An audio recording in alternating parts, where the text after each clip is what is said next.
Greetings. For this podcast, we're going to talk about coding a running record and using that coding to analyze reading processes for student learning. So our agenda is to make sense of linguistic cueing systems within the context of a running record. We've already covered those cueing systems, so if you need to review them, there'll be a quick review in this podcast, but also go back to the podcast previous.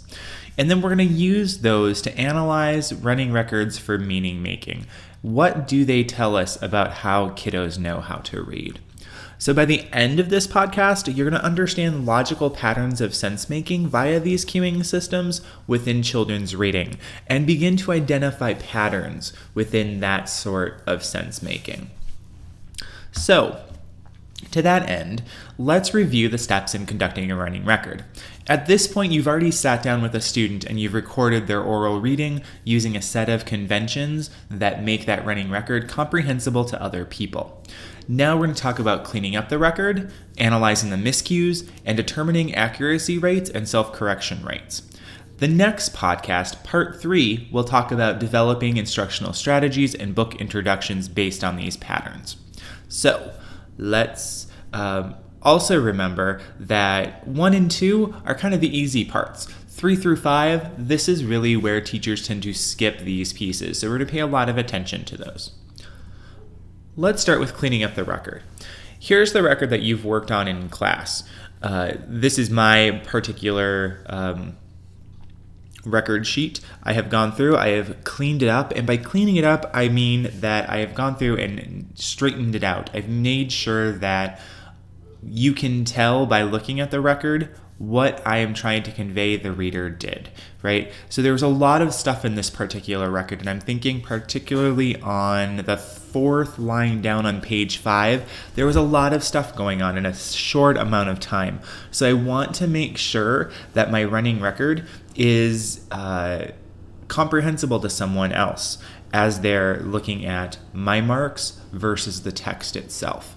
So I also noted on page 4 that I had missed a self-correct, so I fixed that in my cleanup as well, and that's represented in black. But this is what your cleaned up record should look like. After you've had a chance to do that, it's helpful to start counting up all of the errors and the self-corrects. I went line by line in this particular running record and just counted and then added them all up at the bottom. And what this does is it gives us a quantifiable number, a real quick snapshot of what's happening in this running record. It's not the whole story, but it's part of it. And we'll use these in accuracy and self-correction rates later. So let's do a quick review because now we're going to turn our attention to the miscues themselves. And I want you to remember that when we're talking about reading processes, we're talking about 3 linguistic cueing systems: the graphophonic, the syntactic, and the semantic. And when we're thinking about these 3 cueing systems in relationship to reading miscues, there are certain questions that we want to ask because we want to figure out how are these systems supporting miscues. Not how they're causing them, but necessarily how they're supporting them.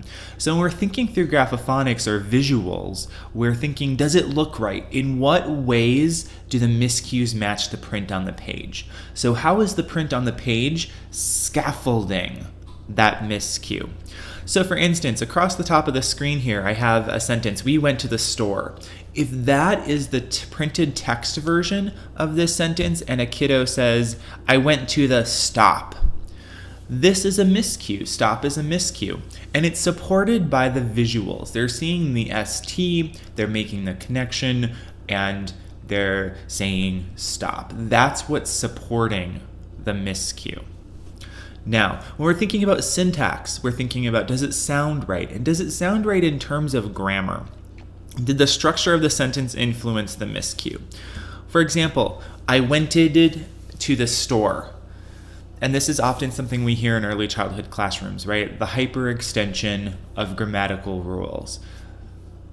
They are applying a grammatic rule for past tense to a word, a verb that has a special case in past tense, right? So it's the syntax that is supporting that particular miscue. And then semantics. Does it make sense? Does the meaning of the text influence the miscue? So for example, I went to the shop instead of store. Shop is semantically linked with store, right? So it's supported by that meaning-making process. So we're going to utilize these three miscues, or these three queuing systems, to analyze the miscues within this running record. And we're going to take a few examples from it and work through them in this podcast. So, analyzing the record. The first one that we're going to look at is on page 5, and it's the very first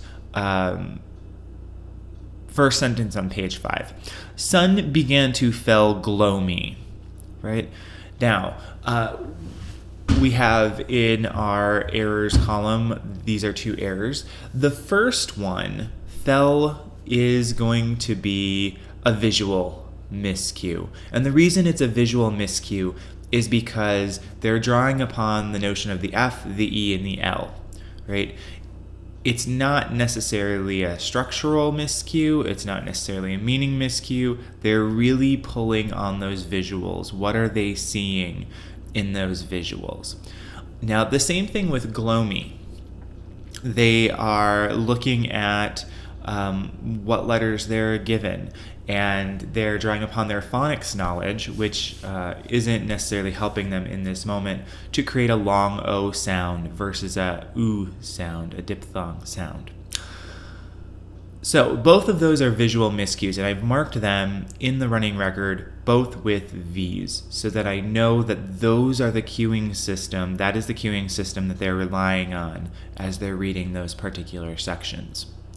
So let's look at page 6. Go away, son, said Rabbit, self-corrected. This desert hit. So let's look at the first miscue. The first miscue is Rabbit, which gets self-corrected. And the miscue itself is a meaning miscue, right? They've built up the meaning of the story. Rabbit is the first character in the story, and so they are drawing upon that. That's the primary miscue system here. Visual happens to be one as well, because it starts with an R. However, they go back and they self-correct that, and that's really based on what they're seeing. The visual of Roadrunner doesn't match up with the visual of Rabbit, and so that's what results in the self-correct. So we have two codes in this case. We have one in the miscues, the errors, and we have one in the self-corrects. So meaning is the error because they're keeping the meaning going as they're going along, and then the self-correct is the visual. They've recognized that that word is longer, so it can't be Rabbit, it must be something else. Now with hit, we see this visual cue again. They're taking in the notion that it's the H and the T, and they're moving forward with it. So we're going to code that one as a V as well. Now the third example I want to look at in this running record is shook his rattles to warn others not to bother him. Oh, before I move on, I have the M in the example above coded in orange, because remember that doesn't count as an error overall when we're talking about the numbers of errors that we're calculating, right? But we'll use this when we come back to self-correction. Just wanted to note. So, looking at our last example, shook his rattles to warn others not to bother him. Now, rattles, she's really working out this word. Doesn't count as an error. Where, however, does. And what is going on with where is there is an attention to the visual, this W, the A, the R, but there's also some structure going on here, because she's not just calling out any W word, she's calling out a W word that is also a verb, wear, worn, right? So there's something going on there about the structure that's happening. And then brother, this is also a visual cue, right? So it's very similar to the word brother, which tends to be a high frequency word, and that is where she's pulling at this. So if we're looking at the overall record as it stands now, just in these examples, we can see that our reader is not using much meaning in order to make sense of the text that she's encountering. She's relying a lot on what is printed on the page, sometimes a bit of structure, but not too much. So that might be a teaching point that we want to take up later. So, having done that, take some time to code the rest of the running record. Right? Go through the other things that you're seeing here, and we will talk about them in the next class. Now, I do want to talk a little bit about calculating accuracy.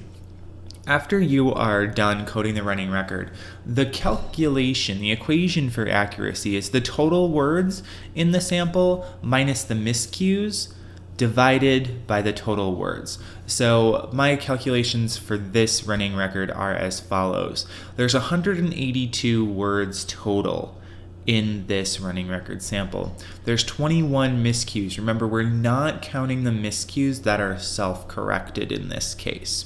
So 182 minus 21 over 182 equals 161 over 182, which turns out to be about 88% accuracy. In other words, for every 100 words, she reads 88 of them correctly. Now, this is important when we start thinking about instructional text level. Remember that we want to always have kiddos in that zone of proximal development. And in that zone of proximal development, when it comes to text, we tend to think about it not at the top of our scale, where they're reading 96% of the words accurately and are at an independent level, but really at this level where they're reading between 90 and 95% of the words accurately. And this is really the instructional space. And what makes it so instructional is that it's an area in which kiddos do not get easily frustrated. They're still engaged in the work. They feel like they can do the work, but there's still things that they can learn to more effectively and efficiently do the work. Now, anything below 90% tends to be frustrational level, and we want to keep away from that because kids just break down and they don't really engage at that level as well as we would like to. Depending on the interest, though, if there's a book that kiddos are really interested in, that may trump frustration. I think that interest always trumps frustration, but when we're thinking about the accuracy rates in regards to running records, this tends to be the model that we go with. So she's at 88%, so she is just barely at frustration level in this case. So we want to keep that in mind. We want to be working on either books that are just a smidge below this level, that would be instructional for her, or continue plugging along at this particular level depending on whether that was an anomaly or not. We also want to calculate self-correction rates. We want to look at how many times she recognizes her miscue and goes to correct it. So the equation for this is self-corrects over self-corrects plus errors. And the reason it self-corrects plus errors is we need to bring those initial miscues that then were self-corrected back into this total equation, right? If we want to think through how many miscues she is actually self-correcting, we need to have all the miscues represented. So while those self-corrects don't count for miscues in terms of accuracy, they do count when we're thinking about the sample overall. So that's where that's coming from. So in this case, we had 4 self-corrects and 21 errors. So it's 4 over 4 plus 21, which is 4 over 25 mathematically, which turns out to be 1 over 6.25 if I've done my math correctly, and I think I have. And what this essentially means is that for every 6.25 errors, the reader will self-correct one of them. So for every 6 miscues, one of them is self-corrected. Ideally, we want this number to be as high as possible, like 1 for every 2 or 1 for every 3. So 1 for every 6 shows us that we have a lot of room to work on this particular goal. So when you're looking through a running record and you're trying to analyze, there are some questions that will help you do this. Particularly when you have a running record where there are a lot of miscues to focus on those ones that are significant, i.e. change the meaning of what is being read, right? Those are the ones that are going to be the most interesting because those are the ones that change the comprehensibility of the text. You're also going to want to think through, once you have all of them coded, what are the patterns in the student's reading? Which cueing systems are they drawing on to both reinforce their miscues, for instance, the graphophonic system here in this running record, as well as their self-corrects? What systems are they overly relying on? Which asks the inverse question, which systems are they not using? And how might these systems help them cross-check? So we're not only looking for what is there, but also what is not there. So, in review, when readers are making sense of text, they're making choices based on a logic that is represented by 3 linguistic cueing systems, right? And through careful and systematic analysis of this data, we can help illuminate the ways that students are making sense of text. And that this data, when we analyze it, can provide a really robust space from which to plan future instruction. And it's that future instruction that we will pick up on next time in our podcast, Running Records, Part 3. Bye.